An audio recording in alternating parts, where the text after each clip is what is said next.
comment se porte le marché immobilier en ce moment? On a un léger ralentissement. Il y a une augmentation de l'inventaire qui s'est faite à Montréal au cours des 3-4 derniers mois, ce qui a calmé un petit peu la donne, puis qui donne aussi un peu d'air frais aux acheteurs, aux premiers acheteurs, parce que pour une fois, on a du choix. Il y a certains secteurs de Montréal où l'inventaire est revenu au niveau qu'on connaissait en 2017, qui était quand même un bon marché dans l'ensemble, mais depuis ce temps-là, on a connu la pandémie, même en 2023-2024, l'inventaire était quand même restreint. Donc là, il commence à avoir du choix. Ça, c'est pour l'île de Montréal. Par contre, pour ce qui est de la Rive-Nord, de la Rive-Sud et le reste du Québec, l'inventaire est restreint et le marché continue de très bien faire. Ce qui est exceptionnel, parce que l'Ontario va très mal en ce moment. Ah oui, hein? Et là, on parle d'un taux directeur maintenu à 2,75 %. Je pense que c'était pas nécessairement une surprise chez Royal Lepage. C'est un peu dans les prévisions des experts. Absolument. L'inverse nous aurait surpris.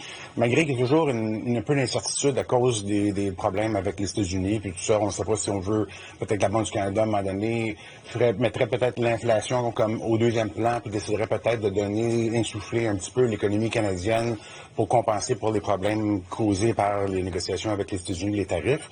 Mais finalement, la Banque a décidé de faire peut-être ce qui était le plus sage pour le moment, puis d'attendre un peu de voir si les choses allaient se régler ou pas. Là. Donc, pour ceux qui ont des hypothèques à taux variable ou ceux qui pensent acheter, ça demeure. Il n'y a rien qui change. Ça change rien, mais on est quand même revenu à des niveaux plus confortables. On n'est pas... on était habitué pendant très longtemps à des taux ridicules. J'ai moi-même relevé une hypothèque à un moment donné à 1,75. On ne voit pas ça en ce moment, mais ça, c'est exceptionnel aussi. Là. Fait que là, on est dans une zone qui est acceptable. Évidemment, on a toujours peur que l'inflation revienne, puis tout ça, puis là, on nous ramène dans la zone un peu plus dangereuse. Mais pour le moment, là, il n'y a pas trop de signes, là, malgré que les derniers chiffres étaient un petit peu curieux, mais bon. Parce qu'on est dans une année de renouvellement aussi des taux hypothécaires. Bon, ceux qui étaient au Canada, c'était plus... je pense que c'est plus d'1 million de taux de prêts hypothécaires qui étaient à renouveler. Est-ce que ça, vous en voyez des impacts, des répercussions de ça sur le marché immobilier? Bien, on a eu la vie sauve un petit peu là-dessus parce que si on retourne en janvier 2024, beaucoup d'économistes des banques annonçaient que ça allait être très, très difficile parce que les taux étaient élevés, puis là, on allait embarquer dans un 18 mois de renouvellement intense, puis tout ça. Puis là, finalement, heureusement, à la mi-2024 jusqu'en décembre, on a eu des baisses de taux successives qui ont vraiment donné un petit peu de répit aux propriétaires. Alors, étrangement, on a vu aussi les propriétaires faire des choix. Là. Les gens ont décidé de prioriser, de garder la propriété. Il y a peut-être, heureusement, les baby boomers sont un peu plus fortunés que d'autres générations qui après ça de retraite. Il y a beaucoup d'aide qui se fait au niveau des parents, on le voit sur le terrain, même pour l'acquisition, tout ça maintenant. Donc, pour le moment, c'est stable. Il n'y a pas de vague de panique de vendeurs, tout ça, même si à Montréal, l'inventaire a augmenté un peu là, pour le moment. Est-ce qu'on peut dire que l'incertitude économique liée à la guerre commerciale fait peut-être plus mal aux acheteurs que le taux d'intérêt lui-même en ce moment dans les comportements? Ça amène l'incertitude. Puis dans les statistiques, ce qui est frappant là-dessus, c'est que le marché du luxe à Montréal, dès que Donald Trump est arrivé, a été assermenté, puis il a commencé à parler de 51e État, les tarifs, puis toutes les autres choses qu'il avait dit dans une semaine, il y a eu de l'inquiétude. Puis du luxe, personne n'est obligé de se payer du luxe. C'est un luxe.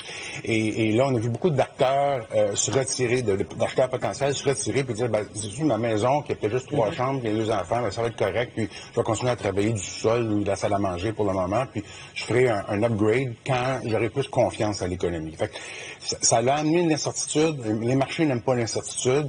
Quand les gens ont peur à leur entreprise ou à leur employeur à cause de tout ce qui se passe, là, ça a retiré des acteurs. Mais on espère que si une entente finalement avec les États-Unis, ça pourrait ramener cette confiance-là, peut repartir le marché du luxe à Montréal prochainement.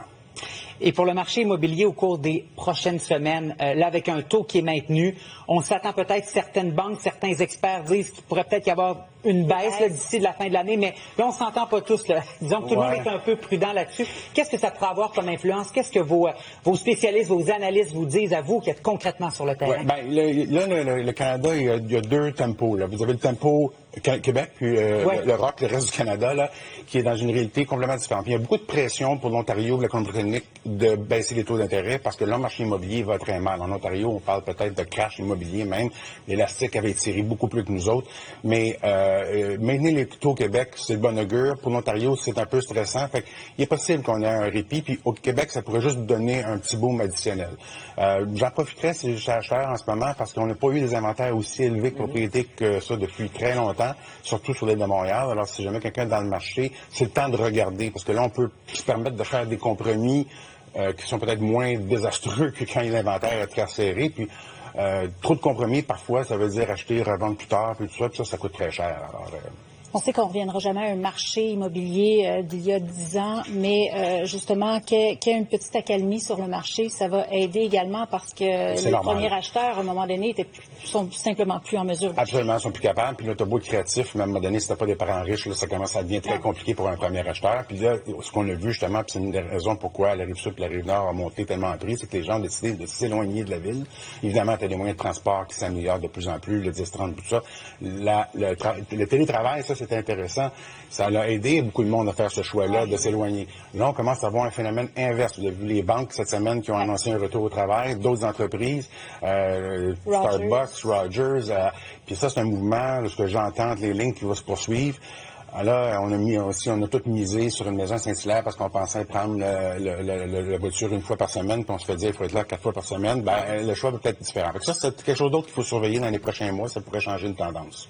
Est-ce qu'on pourrait en arriver peut-être à faire comme l'Europe, mettre des hypothèques sur une vie entière parce que le marché devient tellement élevé, tellement cher? Oui, je pense qu'il va falloir être créatif là, au niveau de la réglementation. Ça fait partie de ce que vous dites quand vous êtes créatif. Les gens, chaque ville de Toronto, c'est un autre problème qu'ils ont, mais il faut falloir être créatif un petit peu puis trouver des solutions pour permettre aux jeunes. Et c'est sûr que Montréal n'est pas parmi les villes les plus chères. Toronto était beaucoup plus cher, beaucoup de villes américaines sont plus chères, puis ils ont quand même vécu là-dessus, mais on ne souhaite pas devenir ça. Là. À Vancouver, on entendait parler que les natifs de Vancouver étaient plus capables de s'acheter une propriété en ville. On ne veut pas ça. Alors, on espère que nos politiciens vont avoir l'imagination, puis de la compréhension, puis faire autre chose que de donner des subventions à l'achat, parce que ça cause le problème en soi. Quand on voit le gouvernement fédéral qui arrive à coup de subvention pour dire je vais vous donner plus d'argent pour acheter, bien, il contribue au problème. Peut-être à court terme, non, c'est populaire pour la personne qui reçoit le 10 000 de crédit, mais là, vous venez d'augmenter la demande dans une offre qui est stable, bien là, on vient de pousser les prix à la hausse. Fait que ce qu'on veut, c'est des solutions plus créatives, comme ce que vous venez de souligner. Marc Lefrançois, très intéressant. Merci beaucoup d'avoir pris le temps de nous parler ce matin. Ça fait plaisir. Merci beaucoup.